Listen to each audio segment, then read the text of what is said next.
जंगल के बीचों बीच एक विशालकाय हाथी रहता था। उसका नाम था गजाधर। उसका शरीर पहाड़ जैसा बड़ा, कान पंखों जैसे चौड़े और आंखें तालाब जितनी गहरी थीं। लेकिन गजाधर सिर्फ ताकतवर ही नहीं था, वह बहुत दयालु और बुद्धिमान भी था। वह हमेशा छोटे जानवरों की मदद करता, पेड़ों की रक्षा करता और नदियों का रास्ता साफ करता। इसलिए सारे जानवर उसे जंगल का रक्षक कहते थे। गजाधर को सबसे ज्यादा खुशी तब मिलती जब वह बच्चों जैसे हिरण्य के बच्चे, तोते या बंदरों को खेलते देखता। वह मुस्कुराकर कहता, जंगल तभी जिंदा है जब हंसी गूंजे। और सचमुच उसकी मौजूदगी में सब सुरक्षित महसूस करते थे। लेकिन एक दिन अजीब खतरे की आहट हुई। जंगल की गहराई से धुआं उठने लगा, पक्षी घबराकर उड़ने लगे, पेड़ पत्ते हिलने लगे, नदी की मछलियां पानी से बाहर उछलने लगीं। सब जानवर डर गए। गजाधर गरजती आवाज में बोला, चुप रहो और ध्यान से सुनो। हमें समझना होगा कि यह धुआं कहां से आ रहा है। बंदरों की टोली ने कहा, हमने देखा है, इंसान लकड़ियां काट रहे हैं। उन्होंने आग जलाई है। वे जंगल को खत्म करना चाहते हैं।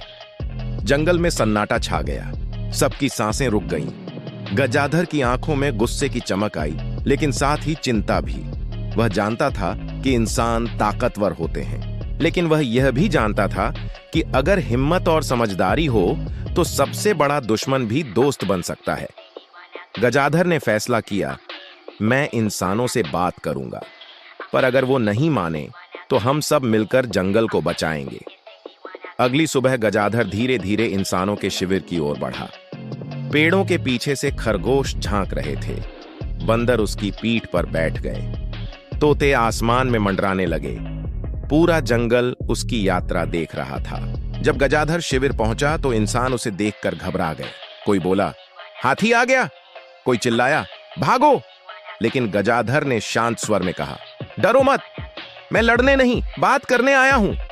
इंसान चकित रह गए। हाथी बोल रहा है, उन्होंने एक दूसरे से फुसफुसाकर कहा। गजाधर ने समझाया, ये जंगल सिर्फ हमारा नहीं, तुम्हारा भी है। ये पेड़ तुम्हें हवा देते हैं, ये नदी तुम्हें पानी देती है, ये मिट्टी तुम्हें खाना देती है। अगर तुम इन्हें नष्ट करोगे तो खुद भी नष्ट हो जाओगे। कुछ इंसान सोच में पड़ गए, पर उनका नेता हंस पड़ा। हाथी, तुम्हारी बातें सुंदर हैं, लेकिन हमें सोना चाहिए, पैसा चाहिए। जंगल हमारे लिए बस लकड़ी है। गजाधर की आंखें लाल हो गईं। उसने दहाड़ लगाई, अगर तुम पैसे के लिए जंगल जलाओगे तो मैं अपनी जान देकर भी इसे बचाऊंगा। नेता ने क्रूरता से कहा, तो फिर ताकत आजमा लो। और उसने अपने आदमियों को आदेश दिया, आग फैलाओ। चारों तरफ आग की लपटें उठीं, पेड़ जलने लगे, जानवर भागने लगे, आसमान धुएं से भर गया। गजाधर ने गर्जना की, वह नदी की ओर दौड़ा। उसने अपनी सूंड में पानी भरा और आग पर फेंका। उसने यह बार बार किया।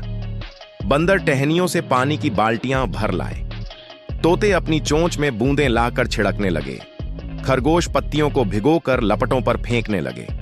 पूरा जंगल एकजुट हो गया, आग बुझने लगी। इंसान हैरान रह गए। उन्होंने कभी नहीं देखा था कि जानवर ऐसे मिलकर लड़ सकते हैं। नेता गुस्से से चिल्लाया, ये जंगल हमारा होगा। उसने मशाल उठाई और गजाधर की ओर दौड़ा।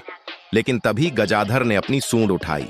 उसने नेता की आंखों में सीधे देखा और गहरी आवाज में बोला, अगर तुमने जंगल को छुआ तो यह धरती तुम्हें कभी माफ नहीं करेगी। नेता कांप गया, मशाल उसके हाथ से गिर गई। बाकी इंसान भाग खड़े हुए। आग बुझ चुकी थी, पेड़ राख से काले हो गए थे, लेकिन जिंदा थे। नदी फिर से बहने लगी, हवा ठंडी हो गई। सब जानवर खुशी से चिल्लाने लगे, गजाधर की जय। लेकिन गजाधर चुप था। उसने कहा, जीत हमारी नहीं, हमारी एकता की है। अगर हम सब मिलकर अपने घर को बचाई तो कोई ताकत हमें हरा नहीं सकती। उस रात जंगल में उत्सव हुआ। तारे आसमान से जैसे और पास आ गए। चांद मुस्कुरा रहा था, जानवर नाच रहे थे और गजाधर शांत होकर खड़ा था। उसकी आंखों में चमक थी। उसे पता था कि यह लड़ाई सिर्फ एक शुरुआत थी, क्योंकि जंगल की रक्षा सिर्फ आग से नहीं, बल्कि लालच से करनी थी। और उसके लिए हर दिल में प्रेम और हिम्मत जगानी थी। उस दिन से गजाधर को सिर्फ जंगल का रक्षक नहीं, बल्कि the elephant that saved the forest कहा जाने लगा। उसकी कहानी दूर दूर तक फैल गई। बच्चे उसे सुनकर सीखने लगे कि असली ताकत केवल शरीर की नहीं, बल्कि दिल की होती है।